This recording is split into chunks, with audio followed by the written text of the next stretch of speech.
suite à la photo dénudée d'Ambre envoyée depuis le téléphone de Maxime sur le groupe WhatsApp des élèves de l'Institut. Maxime est décontenancé, et se demande comment cette photo a pu exister et être envoyée.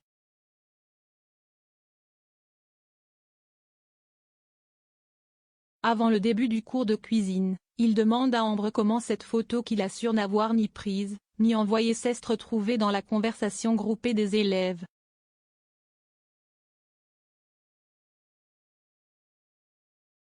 Charlène intervient, stupéfaite que Maxime cherche à faire croire qu'Ambre est derrière tout ça.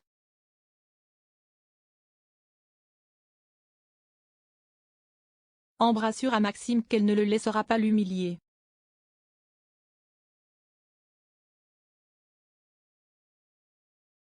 Maxime s'énerve et lui demande à quoi elle joue.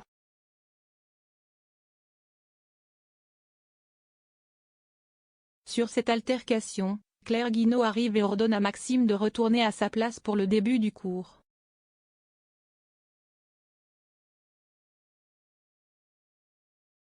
Après le cours, Enzo et Maxime, Clément Rémien, essaient de résoudre l'énigme de la fameuse photo.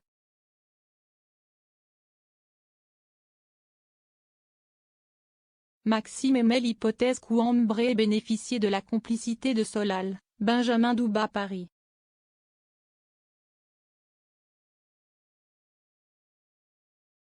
Pour lui, Solal et Ambre auraient récupéré le téléphone de Maxime tombé pendant la bagarre, et auraient pris la photo dans la foulée, pendant que Maxime et Enzo n'étaient pas dans la chambre.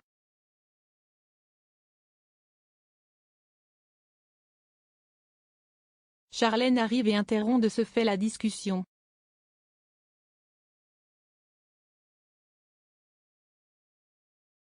Elle somme Maxime de présenter des excuses publiques à Ambre.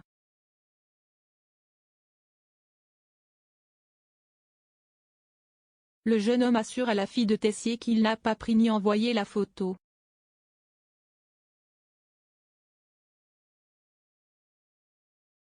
En vain. Ambre entre dans les vestiaires où Lionel et Charlène se trouvent déjà.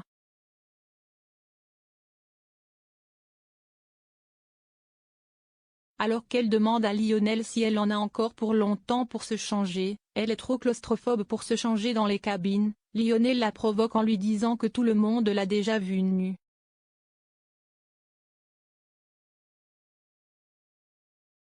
Charlène s'offusque ainsi que Ambre, qui lui rétorque de retourner jouer avec ses allumettes.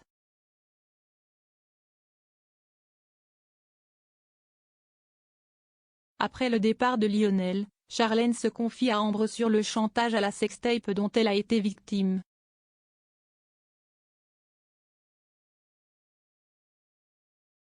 Elle évoque aussi avec regret la période où elle s'en est prise à Hortense par jalousie.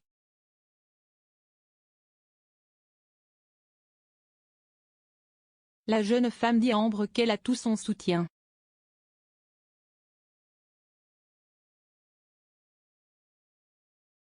Les deux jeunes femmes ont un plan d'attaque et sont bientôt rejoints par Louis et plusieurs étudiants.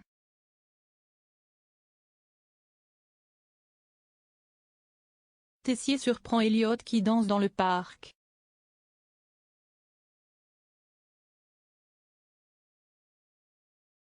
Après une série de ses remarques acerbes habituelles, il demande à Elliot pourquoi il reste à l'institut si sa passion s'y est gigotée.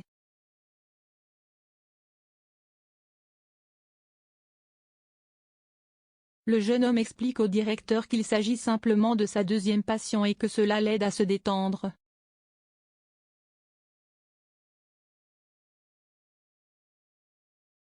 S'il ne retrouve pas l'odorat et le goût d'ici le test de demain, il devra quitter l'institut.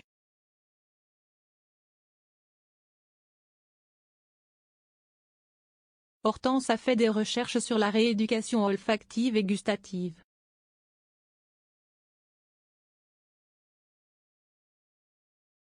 Elle propose un test à Elliot sur des plats qui ont marqué son enfance.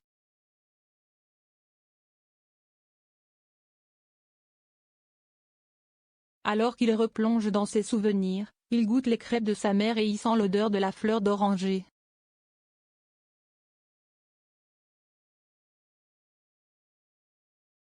L'espoir renaît pour Elliot qui confectionne une recette salée avec l'aide de Hortense.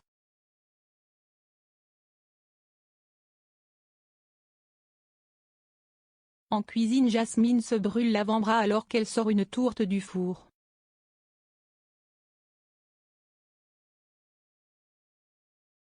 La jeune femme ignore l'acide et continue à dresser son plat.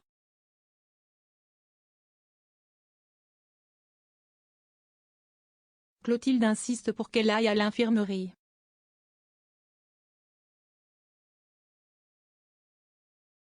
Une fois sur place, Constance lui administre les soins tandis que Jasmine est un peu agitée.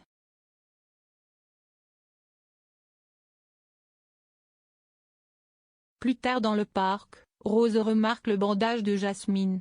Clotilde lui explique que la jeune élève cesse de brûler en cours mais qu'elle continue à dresser son plat, ignorant complètement sa blessure.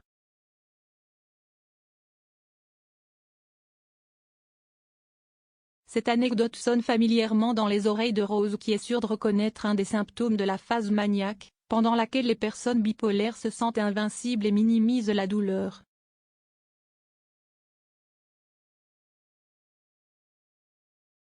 Rose est de plus en plus certaine que Jasmine est bipolaire, et fait part de cette hypothèse à Constance.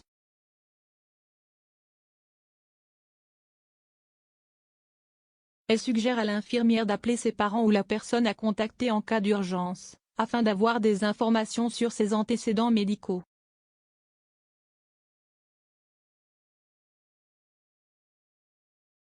Constance est d'abord dérangée par l'idée de passer cet appel dans le dos de Jasmine qui est majeure, mais finit par se laisser convaincre par Rose.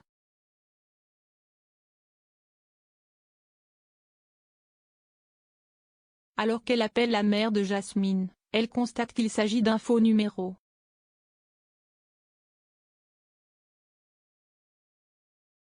Dans l'économat, Salomé et Anaïs discutent.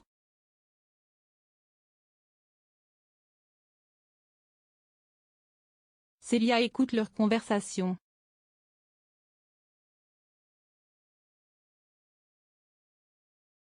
Salomé ne peut pas concevoir de s'être trompée à ce point sur Maxime et ne l'imagine pas capable de faire une chose aussi affreuse.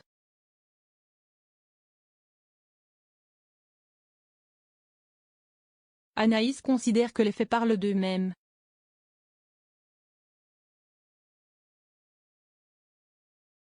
Lorsque Salomé demande à Célia son avis, celle-ci reconnaît que Ambre fait une fixette sur Maxime depuis le début, et qu'elle voit mal le jeune homme commettre de tels actes.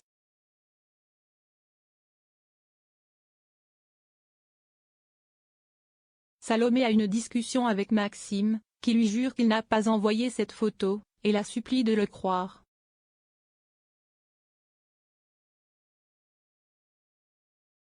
La jeune femme ne sait pas si elle peut lui faire confiance.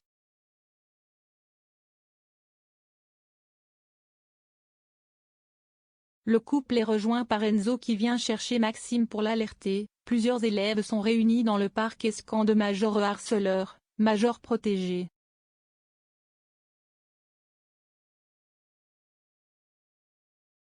Salomé est surprise de voir Anaïs parmi le groupe d'élèves.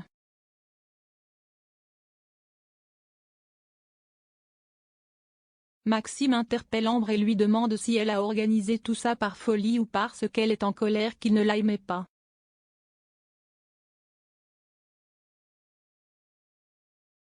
La jeune femme lui assure qu'elle va tout faire pour le faire virer de l'institut.